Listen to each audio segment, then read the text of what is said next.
Seja bem-vindo ao marcoteles.com.br. Hoje eu quero conversar com você sobre uma coisa muito útil para o ensino da palavra de Deus nas igrejas. Vou tratar com você sobre o que seria uma aula, um sermão, uma palestra, uma conversa e como usá-las no contexto de ensino bíblico da igreja local. Bom, cada forma de ensino dessa não é superior à outra. Elas têm, na verdade, o seu lugar e a sua colocação no momento certo, né? Com características próprias a cada oportunidade de ensino. E quando você sabe usá-las, isso pode ser muito útil para o crescimento espiritual de sua igreja. Espero que você aprenda aqui alguma coisa sobre o uso de aulas, sermões, palestras e conversas como forma de ensino na igreja local. Bom, vamos começar falando da aula, né? A aula é um ensino realizado de maneira mais formal, ou seja, existem um auditório, nesse auditório pode haver um púlpito ou pelo menos um professor em pé à frente desse auditório, pode ser pequeno auditório até, e tratando de coisas da palavra de Deus, explicando. A aula, ela é especialmente para explicar coisas. Uma aula visa explicar ideias, doutrinas, conceitos, né? E numa aula a figura do professor é central, porque é aquele que vai explicar as coisas necessárias ao entendimento daquele assunto.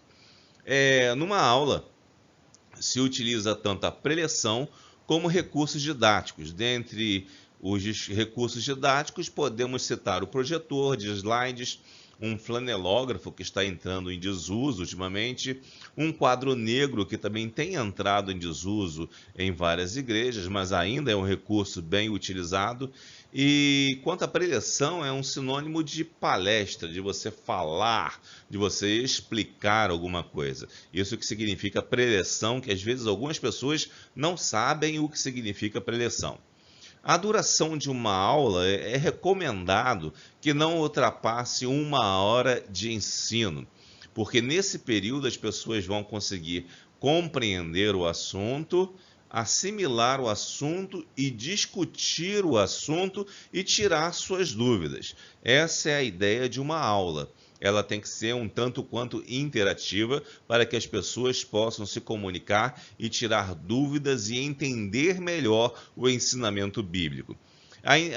Uma aula também pode ter intervenções sinestésicas de forma moderada. Obviamente, ninguém vai sair sambando numa aula, mas você pode fazer algumas interações sinestésicas, como pedir para as pessoas se levantarem e fazerem algum tipo de ação para que ilustre o que está sendo explicado. Pode ser usada até um tipo de encenação ou coisas do gênero, né? Além da aula, nós temos o sermão. O sermão é uma característica das igrejas cristãs, né? É uma forma de oratória, uma oratória religiosa. Oratória, quando queremos dizer isso, queremos dizer com o seguinte, que a oratória é a forma de se falar usando-se de técnicas da retórica, mas com uma finalidade ética.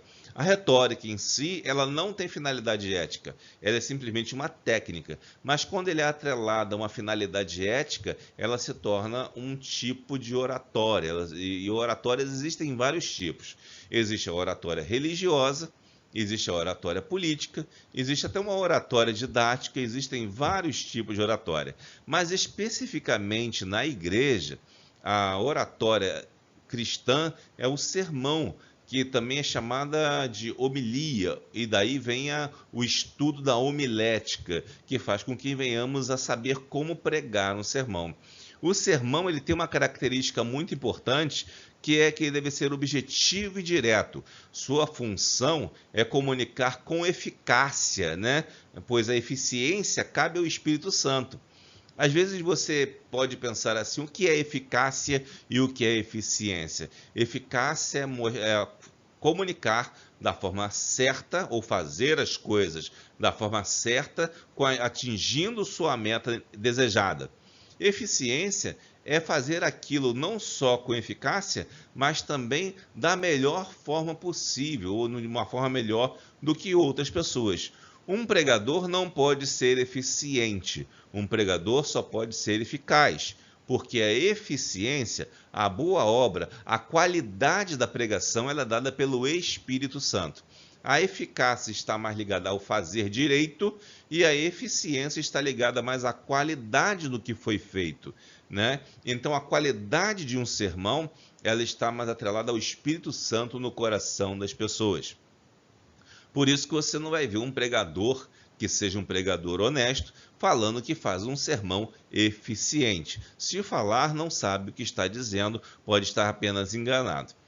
Interessante ainda que o recurso predominante até no sermão é a oratória, é o discurso. Os irmãos não podem ficar perguntando ao pastor durante o momento do sermão. Pela oratória do discurso da homilética ser exatamente eficaz, buscar a eficácia, ele precisa ser rápido e objetivo e não pode se perder com perguntas no meio do discurso, porque essas perguntas desviariam o objetivo, que é atingir o maior número de pessoas com a mensagem do Evangelho de forma mais sucinta e eficaz no menor prazo de tempo. É por isso que o sermão não admite perguntas. Às vezes as pessoas pensam que seria melhor se o sermão tivesse perguntas, mas não é adequado. Se você quer fazer perguntas, vá assistir uma aula da Escola Bíblica Dominical, onde isso é permitido, né? Então, na verdade, o sermão tem suas características que devem ser observadas. Além disso, o sermão também é planejado previamente. Existe um esboço para aquele sermão. Mesmo que o irmão não faça o esboço por escrito, às vezes ele estudou tanto a matéria que o esboço é mental. Ele já traz em sua mente o que vai explicar sobre aquele assunto. Então ele tem é planejado previamente o sermão para que possa atingir mais pessoas em menos tempo com maior eficácia. Além disso, os ouvintes não podem ficar se movendo para lá e para cá, porque é uma questão de atenção. Você prestar atenção com todo o coração e não ficar se movimentando. Diferente da aula, onde você pode apelar para os movimentos, né, para o saber mais sinestésico, para que a pessoa se sinta mais descontraída na aula e se sinta mais à vontade entre os irmãos para poder perguntar e receber respostas também. Eu mesmo me recomendo, outras pessoas recomendam outros horários ou dizem que não há tempo determinado. Eu recomendo que um sermão dure de 15 a 20 minutos. Por quê? Porque nesse período é um período adequado para que qualquer pessoa, até uma criança, consiga compreender o que você está ensinando e assimilar aquilo e levar boa parte do que você ensinou. Isso não significa que um sermão não possa durar muito mais do que isso. Pode. Entretanto, é possível que a pessoa não assimile tudo que você ensinou ou que aprenda menos coisa ou que até que se distraia no decorrer do sermão. Poderia fazer uma comparação básica assim? Se tivermos em 100 sermões de 15 minutos, a eficácia desse sermão estaria na casa de, digamos, 80% a 90%. Agora, em 100 sermões de 1 hora, a eficácia estaria na casa dos 50%. Isso calculando rapidamente. Então, poderíamos dizer que se o objetivo do sermão é ser eficaz na comunicação, um sermão de 15 a 20 minutos seria mais adequado que o de 1 hora, embora não se proíba um sermão de 1 hora, nem se deva reclamar deles, tá? Porque é o Espírito Santo que traz a eficiência, apesar do nosso esforço pela eficácia, né? Bom, a palestra ela é diferente do sermão, porque a palestra é um estudo esporádico sobre uma especialidade útil, geralmente uma especialidade de algum profissional, né? Quando existe alguma demanda na sociedade, na sua igreja ou na sua região sobre o conhecimento de determinada coisa, digamos, conhecimento sobre uma doença que está acontecendo naquele período e como evitá-la, né? Como tratá-la, né? A quem procurar, quais autoridades procurar, qual médico procurar para resolver isso. Além disso, são assuntos de preocupação geral, como, por exemplo, alcoolismo, drogas e coisas do tipo. Coisas que acontecem na sociedade que todos nós podemos ser vítimas. Mas observe, a palestra, embora ela tenha que ser ministrada por um cristão, ela pode trazer uma abordagem mais secular. Ela vai trazer apenas conhecimentos que podem ser úteis à igreja. Não é exatamente uma pregação doutrinária. Você pode também utilizar de recursos audiovisuais para ilustrar as ideias. Muitos palestrantes gostam de utilizar o recurso como PowerPoint, e isso é muito bom e útil também. Além disso, você pode buscar instruir sobre algo importante para a vida da sociedade, que já falei aqui, e dependendo do assunto, a palestra pode durar até 2 horas. Palestras muito curtas, elas podem até decepcionar, porque as pessoas, quando vão à palestra, elas vão esperando receber conteúdo. Palestra é para passar conteúdo, então é necessário que uma palestra tenha bastante coisa para que possa ser eficaz, né? Continuando ainda, podemos falar de conversas. Algumas pessoas, quando chegam na igreja, dizem até assim: eu não vou pregar hoje, eu vou fazer uma conversa com vocês. Entretanto, tem uma diferença entre pregar e fazer conversas, né? Conversas, elas são decorrentes de encontros casuais, fortuitos e informais entre irmãos da igreja. Pode ser que um irmão te visite ou que você encontre um irmão na rua, no caminho e converse com ele por um bom tempo. Elas não possuem um tempo de duração específico, isso é importante.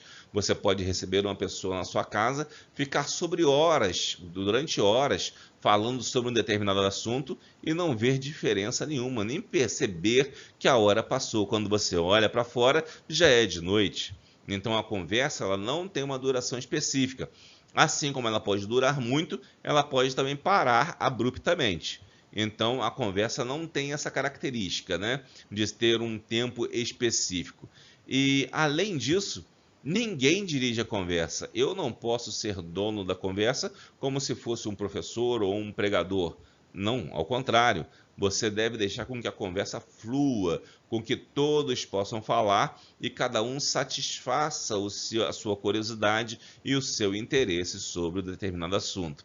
E além disso, as conversas servem para aumentar a comunhão entre os crentes em Cristo.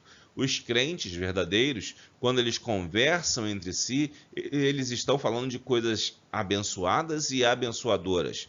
E com isso aumenta a comunhão entre eles e aumenta também o seu interesse no Evangelho e conseguem formar ideias e formar grupos para levar o Evangelho para outras pessoas. Para isso servem as conversas. Muitos grupos missionários surgiram de momentos de conversas entre cristãos. E é isso que precisamos ultimamente. Precisamos de boas conversas que não se assemelhem a seguir o conselho dos ímpios. Então, esse foi o nosso discurso de hoje, nosso assunto de hoje, o que é um sermão, o que é uma conversa, uma palestra e uma aula. Espero que você tenha gostado, que você tenha entendido e que use isso bem para a edificação da sua igreja. Que Deus o abençoe.